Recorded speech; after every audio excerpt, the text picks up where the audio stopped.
How to create a Poppo Live account. So if you want to create a Poppo Live account, then what you need to do is first you just need simply install the application from your Play Store or your App Store. And once you've installed, you can just open the Poppo Live application. And now you will have login with your Google, with your Facebook. So you'll also have more login methods, which is you can go with your phone number, your email. You need to go with I have read and agreed to the terms of service. And now you need to tap on log in with Google and then choose an account.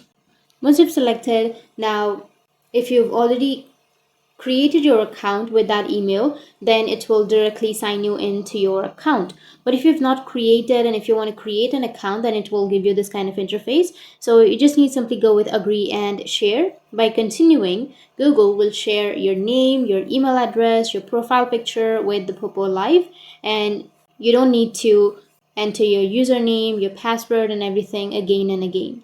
So it will take all of the information from the Google and it will create your account. So tap on agree and share. And after that, you need to complete your personal data. So go with your date of birth, your name, your gender, your country and your region. And after that, go with submit.